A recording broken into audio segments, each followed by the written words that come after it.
राजस्थान के पोखरण में आज तीनों सेनाओं के स्वदेशी हथियारों की ताकत का अद्भुत प्रदर्शन। प्रधानमंत्री नरेंद्र मोदी ने सैन्य शक्ति का किया अवलोकन। पीएम ने कहा, आने वाले वर्षों में जब हम दुनिया की तीसरी बड़े आर्थिक ताकत बनेंगे तो भारत का सैन्य सामर्थ्य भी नई बुलंदी पर होगा।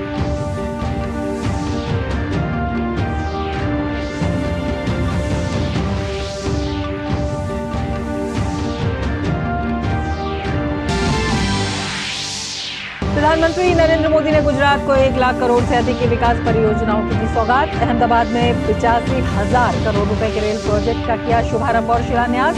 10 नई वंदे भारत ट्रेन को दिखाई हरी झंडी। साबरमती में गांधी आश्रम स्मारक के मास्टर प्लान का भी किया शुभारंभ।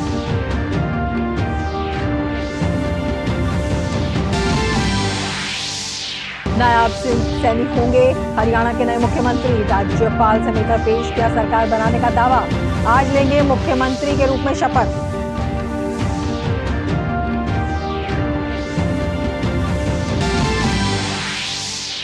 केंद्रीय गृह मंत्री अमित शाह ने कहा, कांग्रेस ने बाहर से आए शरणार्थियों को नागरिकता न देकर उनका किया अपमान। हैदराबाद में सोशल मीडिया वॉरियर्स मीट को संबोधित करते हुए गृह मंत्री ने कहा, सीएए लागू होने से उन्हें न्याय मिलेगा।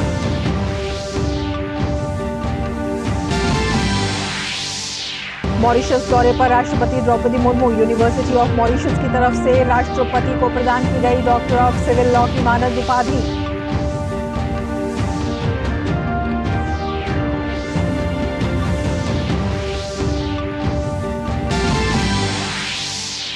आज से शुरू हो गया रमजान का पाक महीना। मुस्लिम समुदाय ने रखा पहला रोजा। मस्जिदों में अदा की गई विशेष नमाज।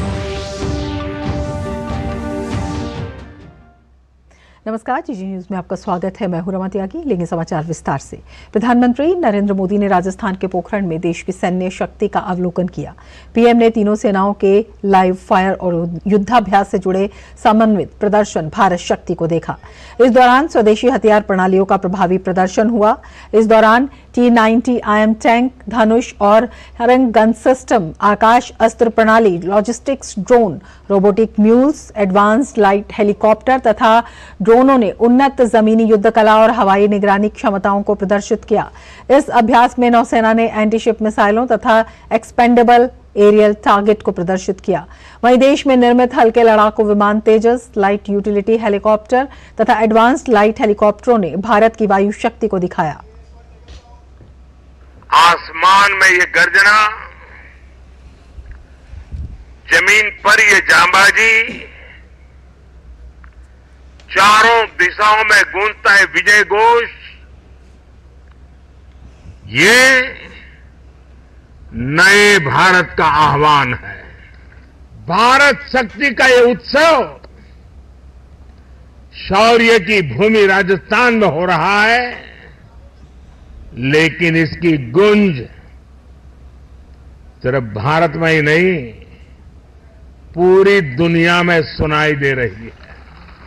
हथियार और गोला बारूद, संचार उपकरण, साइबर और स्पेस तक हम मेड इन इंडिया की उड़ान अनुभव कर रहे हैं। यही तो भारत शक्ति है। प्रधानमंत्री नरेंद्र मोदी ने आज अहमदाबाद में 1 लाख करोड़ से अधिक की विकास परियोजनाओं की सौगात दी। इनमें रेलवे की 85,000 करोड़ की परियोजनाएं शामिल हैं। प्रधानमंत्री ने समर्पित माल गलियारे के 2 नए खंड राष्ट्र को समर्पित किए।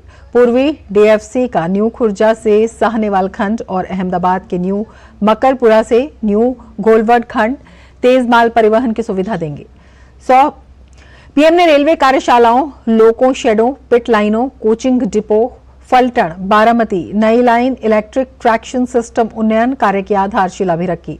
पीएम ने रेलवे स्टेशनों पर 50 प्रधानमंत्री भारतीय जन औषधि केंद्र राष्ट्र को समर्पित किए। प्रधानमंत्री ने 51 गति शक्ति मल्टी मॉडल कार्गो टर्मिनल का भी शुभारंभ किया। ट्रेन संचालन की सुरक्षा और दक्षता बढ़ाने के लिए पीएम ने 80 खंडों में 1045 किलोमीटर स्वचालित सिग्नलिंग की भी शुरुआत की। साथ ही 2646 स्टेशनों पर रेलवे स्टेशनों की डिजिटल कंट्रोलिंग का भी शुभारंभ हुआ। पीएम ने 35 रेल कोच रेस्टोरेंट का भी उद्घाटन किया। स्थानीय उत्पादों और स्थानीय कारीगरों को बढ़ावा देने के लिए प्रधानमंत्री ने 1500 से अधिक one station one product stall का भी शुभारंभ किया। पीएम ने 975 स्थानों पर सौर ऊर्जा संचालित केंद्र राष्ट्र को समर्पित किए। प्रधानमंत्री ने 10 नई वंदे भारत ट्रेनों को हरी झंडी दिखाई। ये ट्रेनें Ahmedabad, Mumbai central, Secunderabad, Visakhapatnam, Mysuru, doctor MGR central, Patna, Lucknow, new Jalpaiguri, Patna, Puri, Visakhapatnam, Lucknow, Dehradun, Kalaburagi, sir M Visvesvaraya terminal, Bengaluru, Ranchi, Varanasi और खजुराहो दिल्ली के बीच तेज और आरामदायक यात्रा सुनिश्चित करेंगी। पीएम ने 4 वंदे भारत ट्रेनों के विस्तार को भी झंडी दिखाई। इसके तहत अहमदाबाद जामनगर वंदे भारत को द्वारका, अजमेर, दिल्ली सराय रोहिल्ला वंदे भारत को चंडीगढ़, गोरखपुर, लखनऊ वंदे भारत को प्रयागराज और तिरुवनंतपुरम, कासरगोड वंदे भारत को मंगलुरु तक बढ़ाया गया है। पीएम ने आसनसोल और हटिया तथा तिरुपति और कोल्लम स्टेशनों के बीच 2 नई यात्री ट्रेनों को भी हरी झंडी दिखाकर रवाना किया। पीएम ने new Khurja junction, Sahnewal, new Rewari, new Kishangarh, new Gholvad और न्यू मकरपुरा से डेडिकेटेड फ्रेट कॉरिडोर पर मालगाड़ियों को भी रवाना किया। प्रधानमंत्री ने अपने संबोधन में रेलवे के विकास को सरकार की सर्वोच्च प्राथमिकताओं में शामिल बताया। पीएम ने कहा कि पिछले 10 वर्षों में औसत रेल बजट को 2014 से पहले की तुलना में 6 गुना ज्यादा बढ़ाया है। प्रधानमंत्री ने वर्षों तक रेलवे के नाम पर हुई राजनीति पर भी कटाक्ष किया। आजादी के बाद की सरकारों ने राजनीतिक स्वार्थ को जिस तरह प्राथमिकता दी और उसकी बहुत बड़ी शिकार भारतीय रेल रही है। आप पिछले 2014 के पहले के 25-30 रेल बजट देख लीजिए। रेल मंत्री देश की पार्लियामेंट में क्या बोलते थे? हमारी फलानी ट्रेन का वहां स्टॉपेज दे देंगे, वहां हम डिब्बे 6 है तो 8 कर देंगे। यानी रेलवे, और मैं देख रहा था पार्लियामेंट में भी धप धप तालियां बजती थी। यानी यही सोच रही थी कि स्टॉपेज मिला कि नहीं मिला, ट्रेन वहां तक आती है, मेरे स्टेशन तक आगे बढ़ी कि नहीं बढ़ी। देखिए 21वीं सदी में यही सोच रही होती तो देश का क्या होता। और मैंने पहला काम किया, रेल को अलग बजट से निकाल करके भारत सरकार के बजट में डाल दिया और उसके कारण आज भारत सरकार के बजट के पैसे रेलवे के विकास के लिए लगने लगे।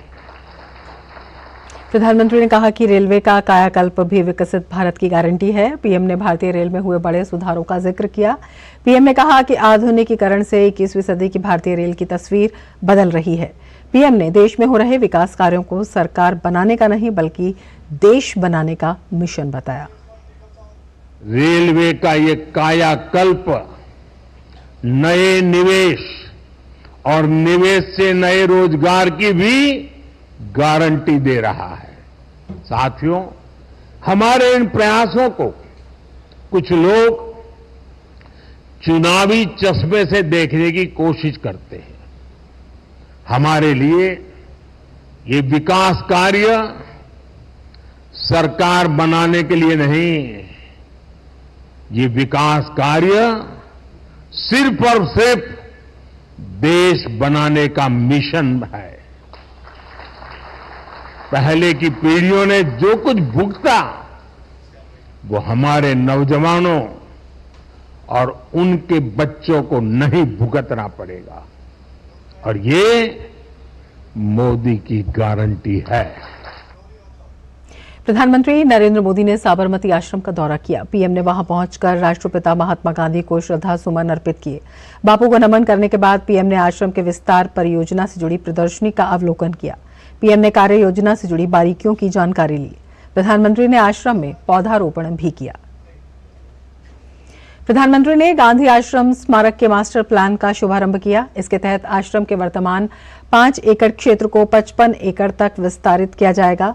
साथ ही गांधी जी के निवास स्थान, हृदय कुंज सहित 20 भवनों का संरक्षण, 13 भवनों का जीर्णोद्धार और 3 भवनों का पुनरुद्धार होगा। ये परियोजना वर्तमान और भविष्य की पीढ़ियों के लिए महात्मा गांधी की शिक्षाओं को दर्शाने में मदद करेगी। मास्टर प्लान में एक पुस्तकालय और अभिलेखागार की स्थापना भी शामिल है।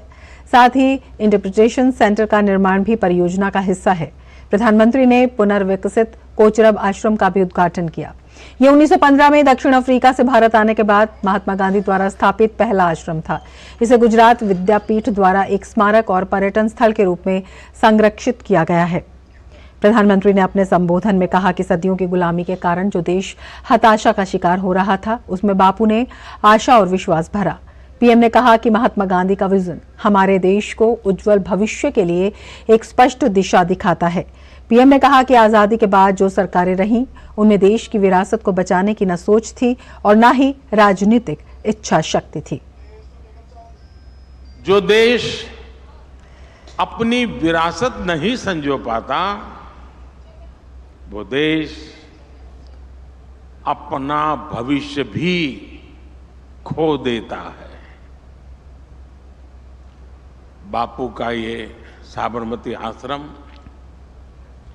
देश की ही नहीं, ये मानव जात की ऐतिहासिक धरोहर है, जिस आश्रम ने इतिहास का सृजन किया हो, जिस आश्रम की देश की आजादी में इतनी बड़ी भूमिका रही हो, जिसे देखने के लिए, जानने के लिए, अनुभव करने के लिए दुनिया भर से लोग यहां आते हो, उस साबरमती आश्रम को सहेज कर रखना हम सभी 140 करोड़ भारतीयों का दायित्व है।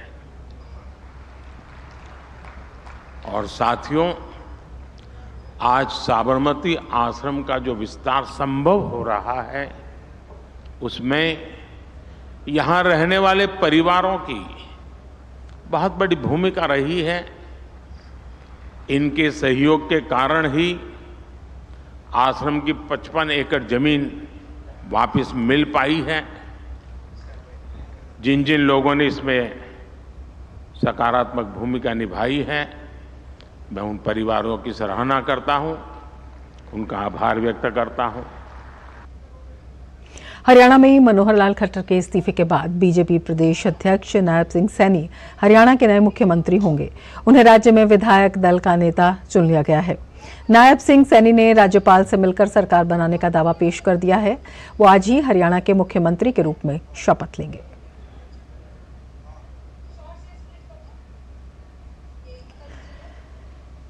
तो नायब सिंह सैनी ने राज्यपाल से मिलकर सरकार बनाने का दावा पेश किया। आज ही वो हरियाणा के मुख्यमंत्री के रूप में शपथ लेंगे। बीजेपी प्रदेश अध्यक्ष रहे हैं नायब सिंह सैनी, अब हरियाणा के नए मुख्यमंत्री के रूप में शपथ लेंगे। विधायक दल के नेता के रूप में चुने गए और राज्यपाल से मिलकर उन्होंने सरकार बनाने का दावा पेश किया।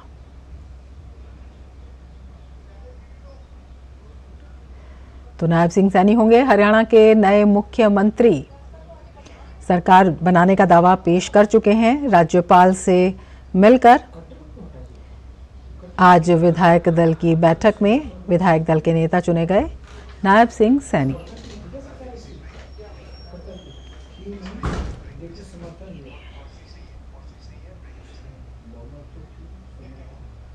बुलेटिन में अब लेंगे एक ब्रेक। आप देखते रहिए डीडी न्यूज।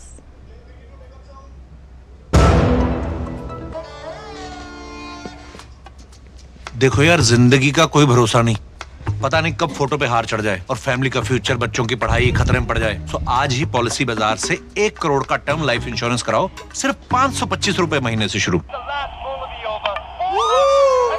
लड्डू, हम यहाँ बैठे बैठे पैसे बना सकते हैं।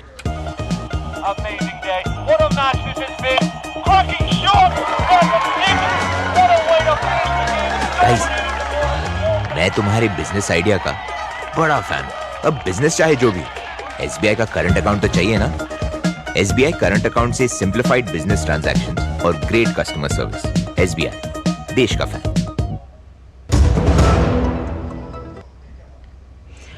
ब्रेक के बाद फिर से आपका स्वागत है और हमारे साथ चंडीगढ़ से अधिक जानकारी के साथ हमारी संवाददाता आकांक्षा सक्सेना जुड़ रही हैं। आकांक्षा, नायब सिंह सैनी अगले मुख्यमंत्री होंगे हरियाणा के, क्या कुछ जानकारी आपके पास है?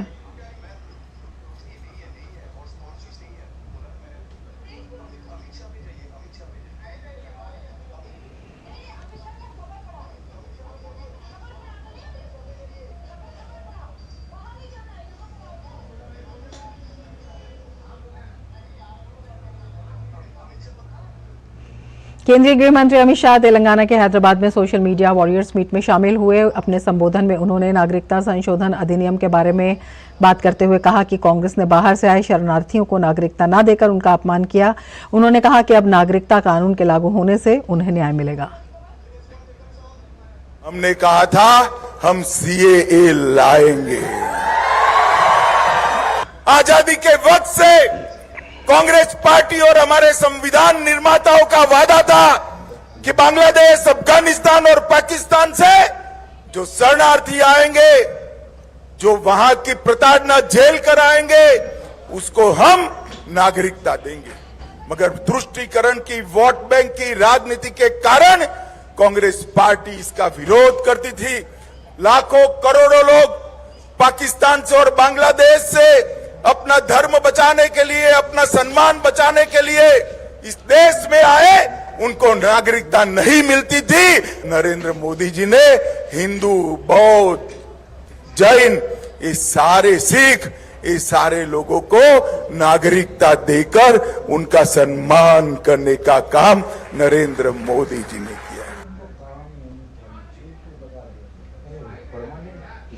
और सीधे आपको हैदराबाद ले चलते हैं, जहां पर गृह मंत्री अमित शाह अपना संबोधन दे रहे हैं। भाजपा की राष्ट्रीय उपाध्यक्ष और हमारी प्रत्याशी बहन अरुणा जी, श्री बंटी संजय कुमार, हमारे प्रत्याशी और राष्ट्रीय महासचिव श्री के लक्ष्मण, राज्यसभा के सांसद और ओबीसी मोर्चा के अध्यक्ष महोदय श्री येटेला राजेंद्र कुमार जी, मलकागिरी से हमारे प्रत्याशी श्री धर्मपुरी जी, हमारे प्रत्याशी निजामाबाद से श्री बीवी पाटिल जी, जहीराबाद से प्रत्याशी श्री कोंडा विश्वेश्वर रेड्डी जी, चिवल्ला से प्रत्याशी श्रीमती माधवी लता जी, हैदराबाद। माधवी आ गया हो, माधवी आ गया हो। माधवी के लिए सब लोग ताली बजाओ।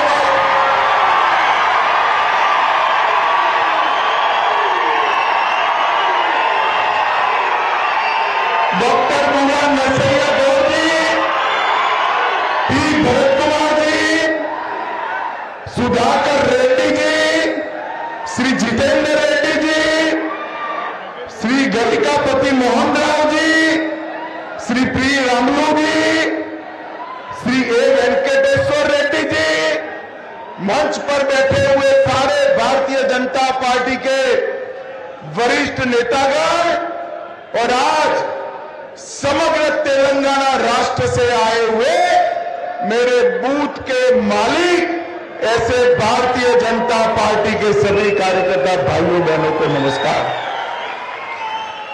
मित्रों, मुझे लगा कि इतनी धूप में किशन जी ने कार्यकर्ताओं को इकट्ठा किया है, क्या होगा, मगर आज यहां आपकी संख्या, आपका उत्साह और आपका हौसला देखकर ये निश्चित है मोदी जी तीसरी बार प्रधानमंत्री बनने जा रहे हैं।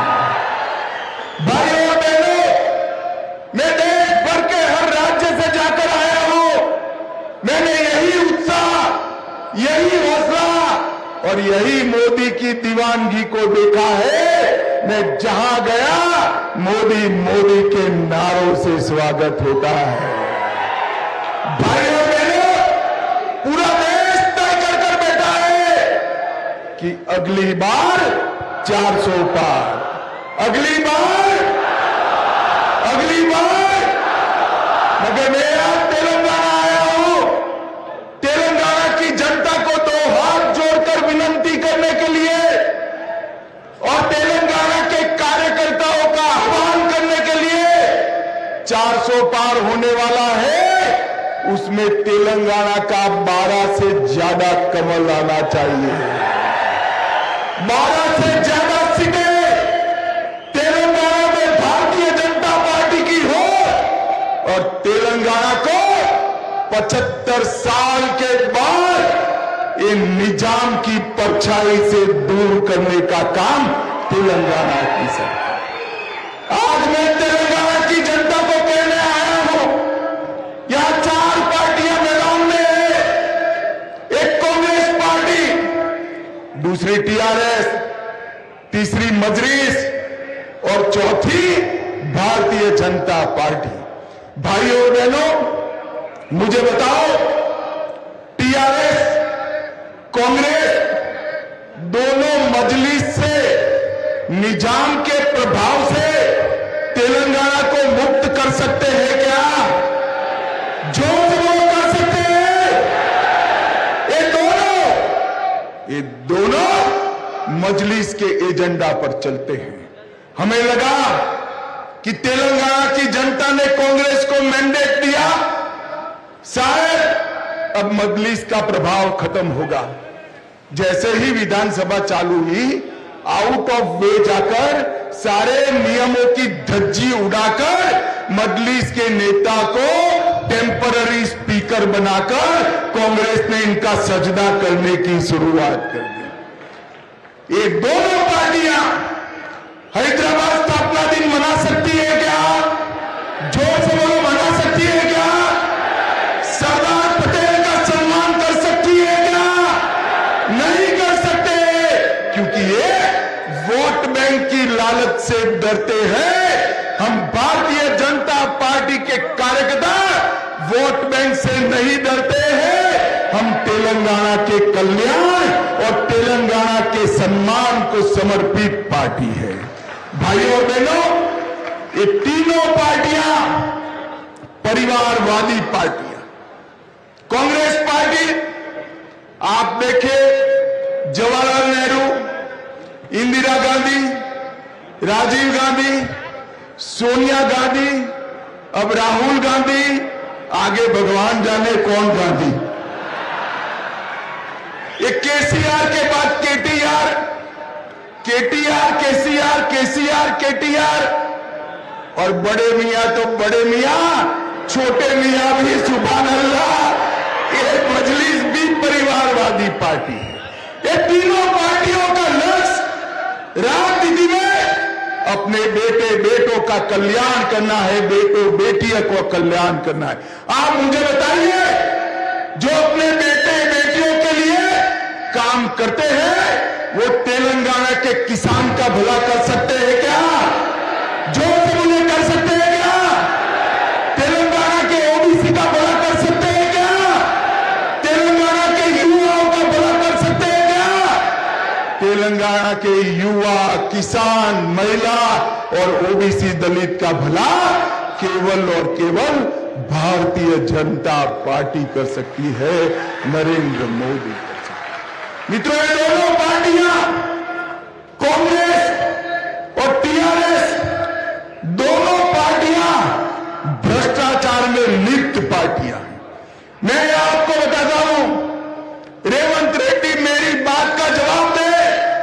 अगर साहस है तो कल प्रेस कॉन्फ्रेंस कर कहे कि अमित भाई ने जो कहा वो गलत है। एक कांग्रेस पार्टी ने कोल ब्लॉक का घोटाला किया, कॉमनवेल्थ का घोटाला किया, 2G का घोटाला किया, शारदा चिट फंड का घोटाला किया, एयरसेल मैक्सेल का घोटाला किया, अंतरिक्ष देवास का घोटाला किया, लैंड फोर्स जॉब में घोटाला किया, पंचकुला में जमीन का घोटाला किया, जम्मू कश्मीर क्रिकेट एसोसिएशन का घोटाला किया, एम्ब्रेयर में डील कर घोटाला किया, एयरक्राफ्ट में घोटाला किया, ऑगस्टा वेस्टलैंड हेलीकॉप्टर घोटाला किया, बोफोर्स का घोटाला।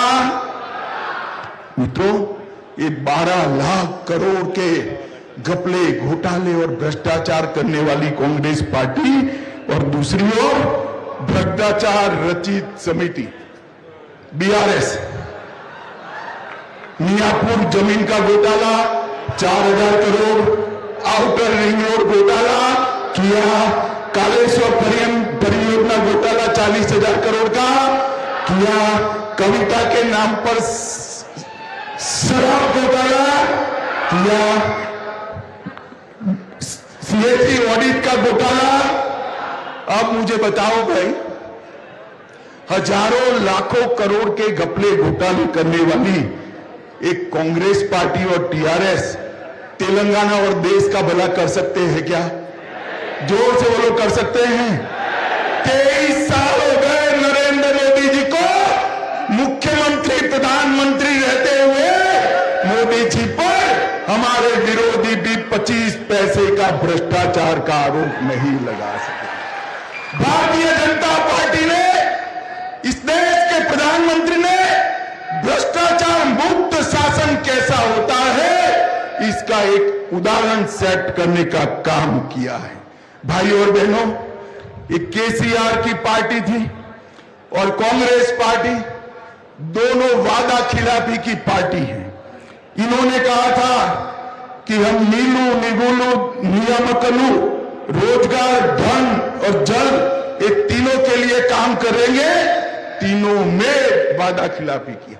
1 लाख युवाओं को रोजगार देना था, नहीं दे पाए। यूनिवर्सिटी में प्रोफेसरों की भर्ती नहीं कर पाए। 40 लाख बच्चों को फ्री शिक्षा का वादा किया था, नहीं कर पाए। 7 लाख घर देने का वादा किया था, नहीं कर पाए।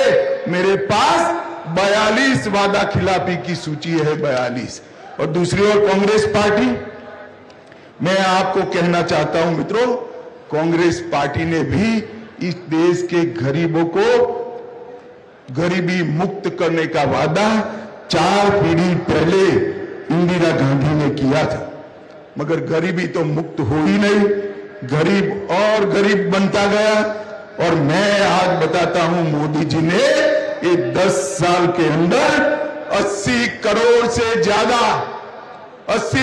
से ज्यादा गरीबों को हर महीना 5 किलो अनाज मुफ्त में देने का काम नरेंद्र मोदी ने किया। 12 करोड़ से ज्यादा टॉयलेट बनाने का काम नरेंद्र मोदी ने किया। 4 करोड़ गरीबों को घर देने का काम नरेंद्र मोदी ने किया। 10 करोड़ माताओं बहनों को उज्ज्वला गैस देने का काम नरेंद्र मोदी ने किया। 14 करोड़ गरीबों के घर में नल से जल पहुंचाने का काम नरेंद्र मोदी ने किया। और 11 करोड़ किसानों को हर साल 6,000 रुपया ऑनलाइन भेजने का काम नरेंद्र मोदी जी ने किया। नरेंद्र मोदी जी ने 7 करोड़ गरीबों के जीवन में उजाला भरने का काम किया है। और साथ में मोदी जी ने हर गारंटी को पूरा किया है। मुझे बताओ भाइयों बहनों, ये कश्मीर हमारा है या नहीं है? अरे जोर से बोलो, है या नहीं है? धारा 370 हटनी चाहिए थी या नहीं हटनी चाहिए थी? हमने वादा किया था, मोदी जी ने 5 अगस्त 2019 को धारा 370 को समाप्त कर और आज कश्मीर जिस लाल चौक में जाते हुए मिलिट्री के बगैर जा नहीं सकते थे, वहां तिरंगा फहर रहा है और वहां जन्माष्टमी भी मनाई जाती है। मुझे बताओ भाई और बहनों, अयोध्या में राम मंदिर बनना चाहिए था या नहीं बनना चाहिए था? 500 साल से रामलला अपमानित अवस्था में थे। 70 साल से कांग्रेस पार्टी ने रामलला को टेंट में रहने के लिए मजबूर किया, अटकाया, लटकाया, भटकाया, केस चलने नहीं दिया। मोदी जी के समय में केस भी समाप्त हुआ, भूमि पूजन भी हुआ और 22 जनवरी को रामलला का प्राण प्रतिष्ठा हुआ। भाई और बहनों, मैं कांग्रेस पार्टी को पूछना चाहता हूं, अगर आप चाहते तो इतने समय में ये गारंटी पूरी हो सकती थी या नहीं हो सकती थी? उन्होंने नहीं किया।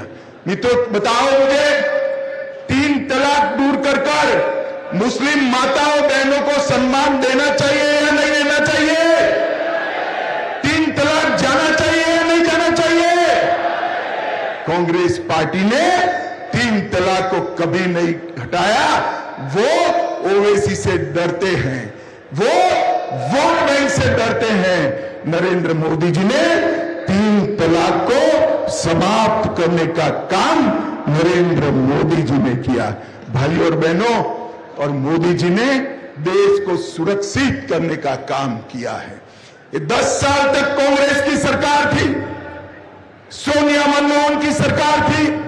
पाकिस्तान से रोज आलिया मालिया जमालिया आते थे, बम धमाके करते थे और चले जाते थे, कोई कुछ नहीं बोलता था।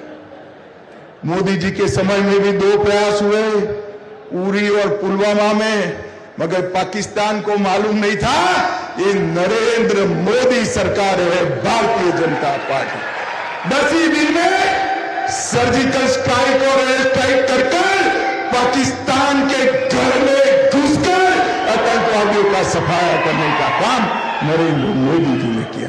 भाइयों और बहनों, अभी हमने कहा था कि हम सीएए लाएंगे जो हमारे बांग्लादेश और पाकिस्तान से हिंदू, सिख, बौद्ध, जैन भाई बहन आए हैं, उनको नागरिकता देंगे। ये लोग विरोध करते हैं, मगर कल ही मोदी सरकार ने सीएए का वादा भी पूरा कर दिया। करोड़ों हिंदू, जैन, बौद्ध, सिख जो आसपास के देशों से आए थे, अफगानिस्तान से, पाकिस्तान से, बांग्लादेश से, उनको नागरिकता देने का काम कल नरेंद्र मोदी जी ने समाप्त कर दिया।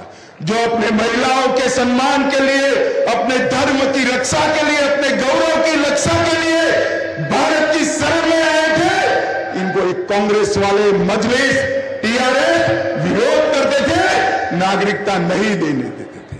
नरेंद्र मोदी जी ने इनको नागरिकता देकर उनको सम्मान के साथ जीने का उनका स्वप्न पूरा किया है। और एक गलत प्रेमियां फैला रहे, इस देश के अल्पसंख्यक भाइयों को कहना चाहता हूं, माताओं को कहना चाहता हूं, सीएए से किसी भी देश के नागरिक की नागरिकता जानी नहीं है। सीएए नागरिकता देने का कानून है, नागरिकता लेने का कानून नहीं है। ये ओवैसी भी झूठ बोल रहे हैं, खड़गे भी झूठ बोल रहे हैं, राहुल गांधी भी झूठ बोल रहे हैं कि इससे माइनॉरिटी की नागरिकता जाएगी। मैं आपको भरोसा दिलाता हूं कि सीएए के कानून के अंदर किसी की नागरिकता लेने का कोई प्रावधान नहीं है। हमारे शरणार्थियों को नागरिकता देने का प्रावधान है, मगर ये लोग वोट बैंक की राजनीति कर रहे हैं।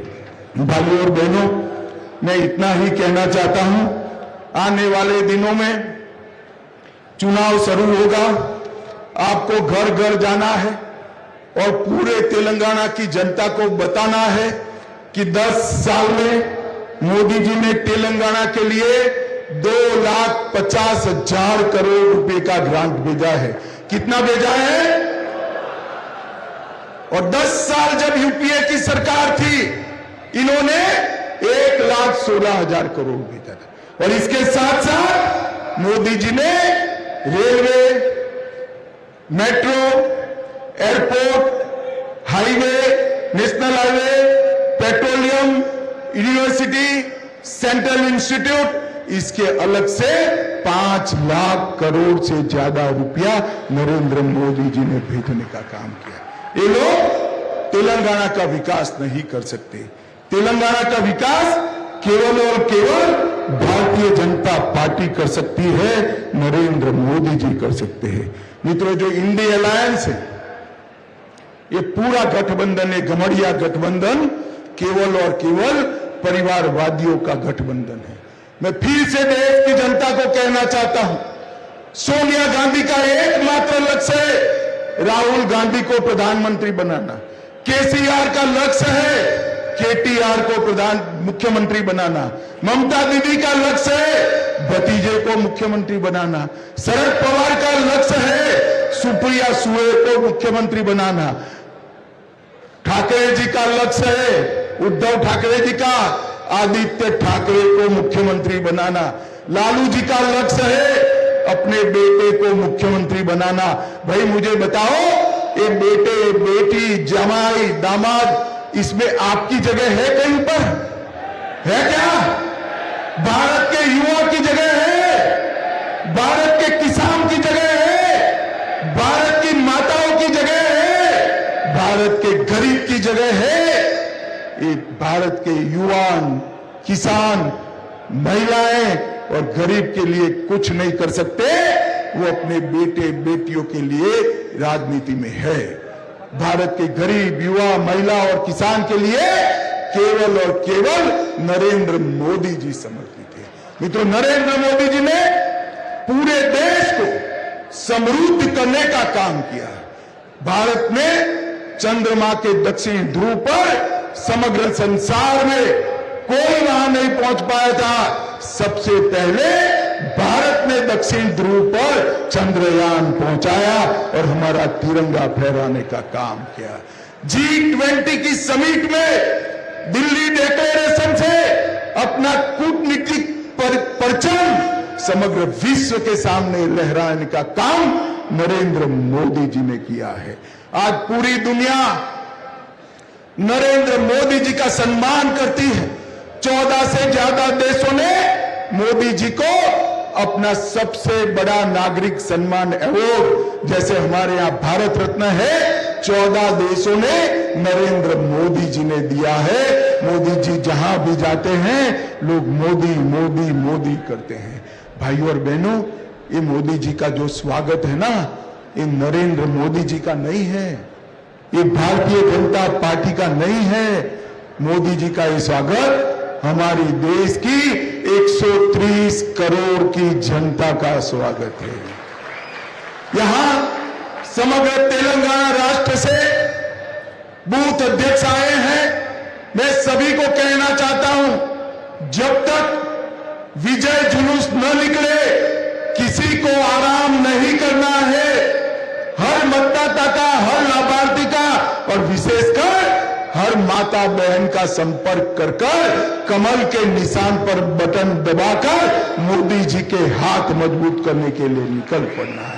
यहां बैठा हुआ हर कार्यकर्ता अपने आप को नरेंद्र मोदी समझकर तेलंगाना की जनता के सामने जाए, विनम्रता से आशीर्वाद मांगे और भारत को 2047